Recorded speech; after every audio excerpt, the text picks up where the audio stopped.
The Mad King lies dead at the foot of the Iron Throne, his blood staining the sword of the man who had sworn to protect him. In barges Ned Stark, having made his way through Tywin's chaos, his face dripping with sweat and panting heavily. Jaime looks up, a smug smile on his face. "Ah, Lord Stark, I appear to have done your job for you. What will you do now? Guard the throne for your—" Shut up, you fancy knobhead! Me and Bobby had an agreement that first one to put their ass in that chair gets to be king. Now move, you fanny! He's not far behind. I promised I would do some Patreon requests when we finished milking the War of the Five Kings era, and Tom, I think it's time to move on. This one is for our supporter, Dragonborn of Nerevar. This guy buys us a cup of tea on a monthly basis on Patreon, link in the description, and we do like to give back. Plus, we're building up quite the backlog now, Tom buddy, and we need to start hacking away at some of them. What if Ned is chosen to claim the throne instead of Robert? Problems, problems, problems. In the immortal words of Jay-Z, Ned's got 99 problems and Lyanna ain't one. In terms of kingly qualities, Ned's got them all. He'd make for an amazing king if he could get his arse in that chair. But getting it in there and keeping it in there, that's the real meat of this topic. That's what she said.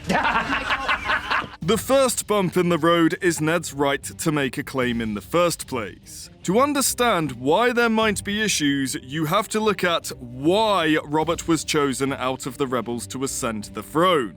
It's not because he was the most well-suited for it, it's not because he was doing most of the heavy lifting on the battlefront, and it's certainly not because he wanted it. Robert was chosen as the rebellion's figurehead and king because he had a strong blood tie to the Targaryens, specifically through his grandmother. In fact, he's actually only 6 or so names down in the official Targaryen royal line of succession after these inbred fucks. If you're going to crown someone in Westeros, there are 3 groups you've got to consider: the small folk, the nobility, and the faith. The small folk, providing they're not stepped on too hard, won't really give a shit who sat in that chair, and the nobility will fall into one of 2 camps: those that give a shit about who sat on that throne, and those that don't. As long as those that do give a shit are given a reason to give a shit, and those that don't give a shit are given a reason to carry on not giving a shit, the nobility will also not kick up a massive fuss.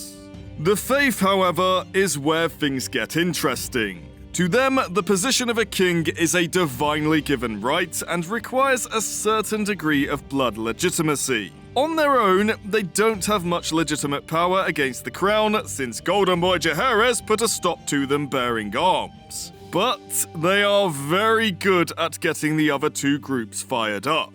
If the faith decides they don't like the king or what they are doing, well, guess who is now committing acts of blasphemy against the Seven? Using Robert's strong Targaryen blood ties threw just enough of a wrench in the works that, with some clever weasel wording from the Maesters regarding the right of conquest, Bobby's claim could just about be stomached by the war-weary nobility and small folk. The truth of it is, I took it. I sit on the Iron Throne. I rule the 7 kingdoms. Ned, when sitting himself on that throne, wouldn't have that same shield in his blood. The Targaryens and Starks might have casually mingled a little in the past, but they've definitely never married and legally joined their blood on the main family lines. At least that we know of. Which means there's nowhere near enough of a legitimate blood claim to that throne to keep the more uppity nobles placated or the septums off the streets and riling everyone up. And that's before you factor in that Ned doesn't even follow the faith of the 7. His faith is with the old gods. Big fucking problem right there. While Ned would certainly be diplomatic with the faith and accommodate them, because, he's got the right stuff to be a king, and he has literally done this in the North, it's still providing some incentive for the faith to start talking shit about how the throne is occupied by a scruffy fucking Haven Northerner with no divine blood right to justify them sitting on it. And that's not ideal when the realm is already quite fragile on the peace front. Tom has placed an interesting note in my script here, putting forth the notion that Kat could possibly be used as a bridge builder. As a follower of the Seven, she can be weaponized against any claims that Ned has grievances with the faith. I mean, the guy did have a sept built in Winterfell just for her, despite Winterfell being a listed building. Let's report him to council, Tom! Not to mention Lord Manderley of White Harbour is also likely to jump to Ned's defence, since he's also a faith man whose family the Starks have not only tolerated, but straight up welcomed into their domain after their unjust exile. This likely wouldn't be throwing a wet blanket on the nobles and faith's attempts to start fires of political dissonance, but it's certainly putting some damp on their firewood. King Ned says thank you, Tom. The takeaway for this section, though, is that out of the gate, Ned will have a harder job of just getting his claim accepted in the first place, much more than Robert did. Nobles, especially those from loyalist regions, small folk, zealots, he'll have much more initial resistance to his claim based purely on his blood. That's just where the problems start, by the way. We can compound this unstable transition of power even further because of this bastard and the actions of his even bigger bastard henchmen. The North, the Vale, the Stormlands, the Riverlands, and Dawn have all taken major kickings, whilst the Reach have scuffed their knees a little in this conflict. The only faction that got through the whole war totally unscathed, with their army completely intact, was those with a coat of gold, a coat of red, a lion still has claws, and mine are long and sharp, my lord, as long and sharp as yours. That one was for you, Jesse. Tywin is a problem. Bear in mind he's got one of the most formidable armies in Westeros, and it's very well rested. Not to mention backed with a fuck ton of political power and wealth. This is not Balon the Bellend trying to pinprick the mainland. Tywin may not be able to defeat the other regions combined, but he could certainly fuck them all up a little and promote continued instability when they're in this weakened state. Seven Hells, had he not put his chips on the table for the rebels with his sacking of the capital, he could have joined forces with the Reach and cashed in his money in the bank briefcase. Oh God, that's Tywin's music. That's Tywin Lannister's music. Robert's marriage to Cersei is in fact as much about placating Tywin to stay on the rebels' side, as much as it was a crafty move by Jon to get the Lannisters to help fund putting the realms back together. Quite simply, this ain't happening with Ned because 1, already married, and 2, Tywin something war crimes. It doesn't matter how much Jon Arryn tries to convince Ned, or how much Ned's own wisdom and intelligence will caution him of the ramifications, he isn't going to let this shit with Tywin, Jaime, and this terrible twosome slide. He's going to demand justice. Justice for Tywin sacking the city, justice for Jaime's oath-breaking, and justice for you-know-what with these two! Wait, Tom. See You Next Tuesday is banned on YouTube now, but it's the only word that perfectly encapsulates my feelings about Gregor and his mini-me! Okay, I won't piss off the algorithm. We must praise it, for it is us, and it is we. Anyway. Do you think Tywin is going to lay down and allow any of this? It's very unlikely that Tywin, Jaime, Gregor, and Amory can be seized immediately without a wider confrontation, because the not yet old lion came to King's Landing with 10,000 men. I doubt they'll stand by while someone lays hands on their lord. And Seven Hells, I don't think Big Greg is going quietly either. See that he doesn't get drunk in the evenings. He's poor company when he's sober, but he's better at his work. Bobby, fucking hurry up! Great John needs your help subduing this big bastard! So, it's a bit of a job of trying to grab them quickly and put them in irons to stand fair trial, and if he can't do this, Ned might have another war on his hands. It cannot be understated just how fucking fragile the peace was under Robert, even with his semi-decent claim, pardons aplenty, and apathy regarding justice. Not something we'll have with good old Ned. Though, devil's advocate, this might get the small folk of King's Landing on Ned's side, considering Tywin, being fucking Tywin, just ransacked the shit out of them for no good reason. Shame. Shame. Shame. Oh, and it's not just Tywin, the Faith, and the more uppity nobles that aren't going to like Ned on that chair. His own people won't either.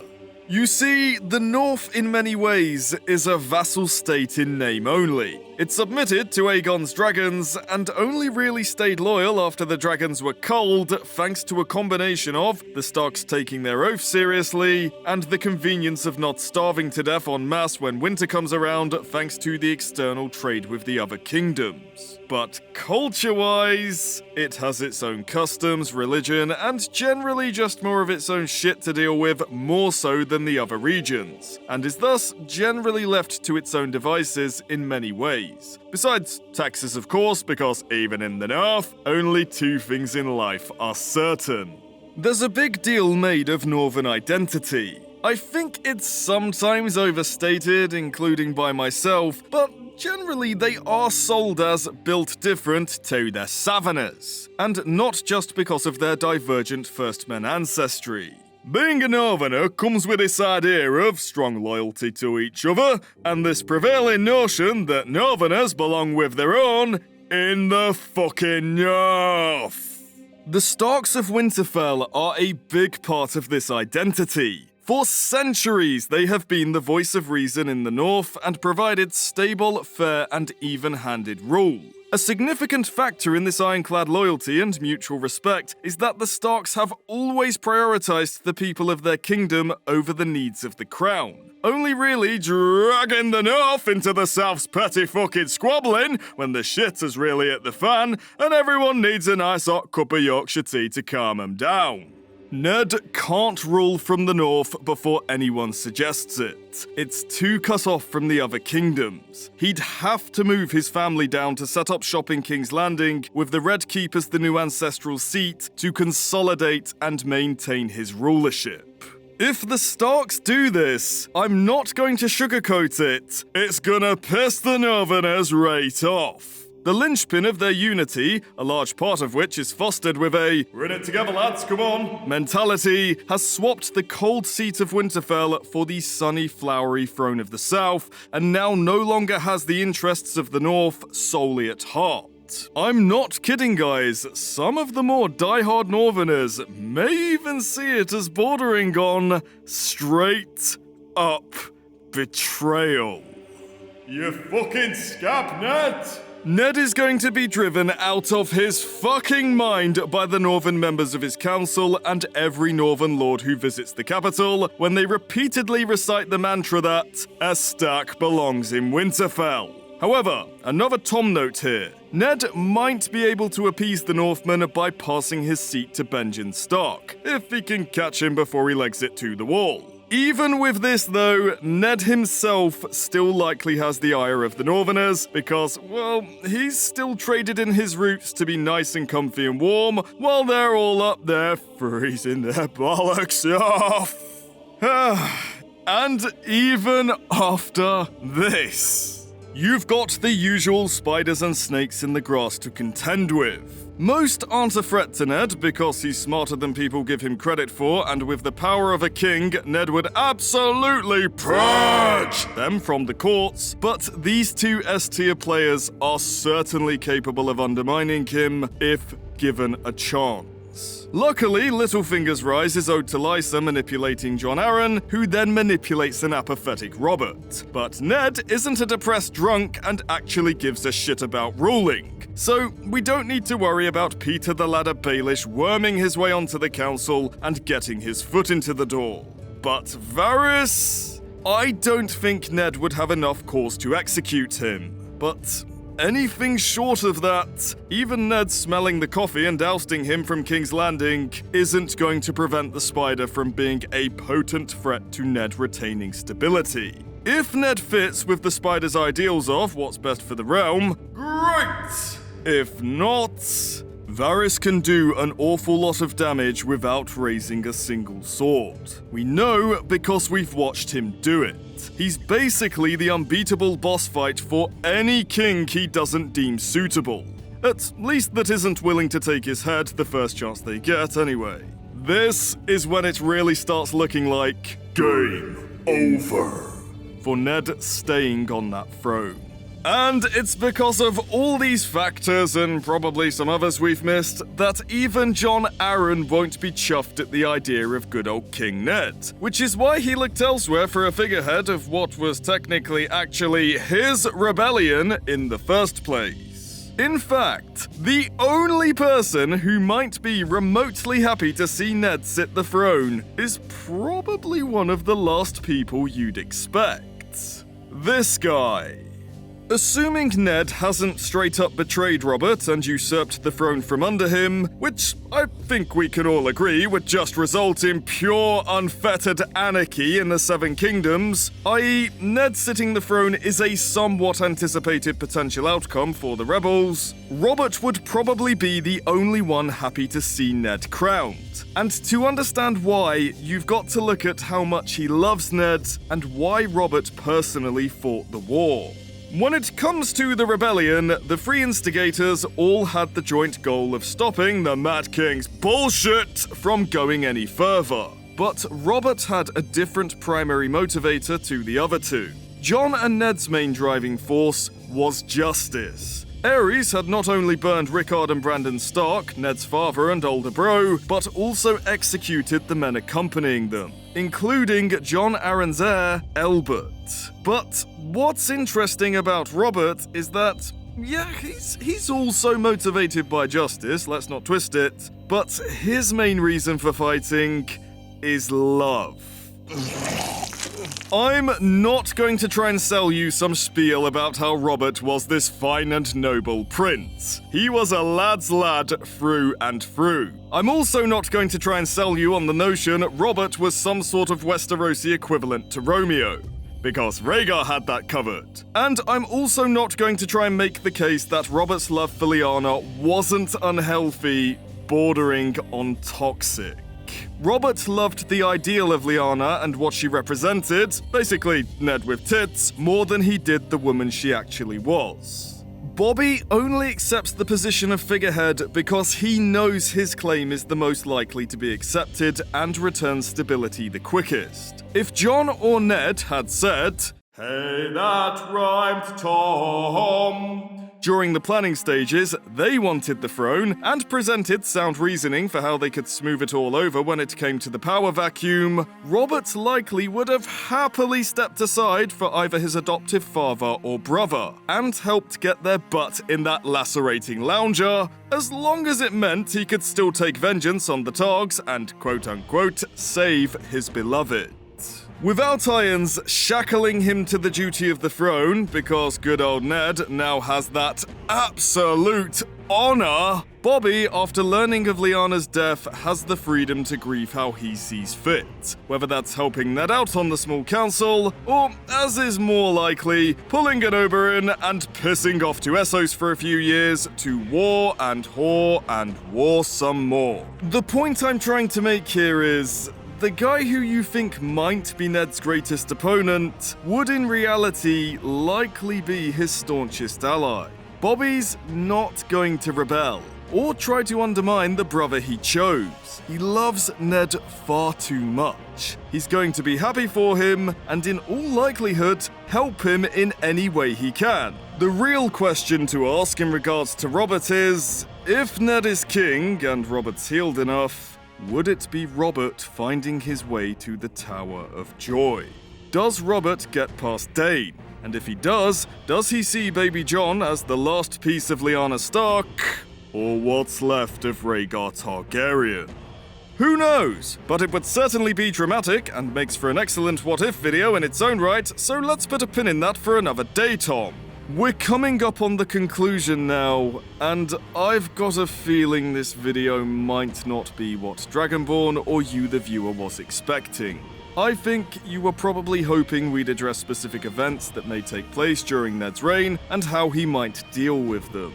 But the truth is, my friends, it's actually more interesting to talk about the roadblocks that get in the way of Ned securing his claim and becoming king in the first place, more so than it is discussing his rule.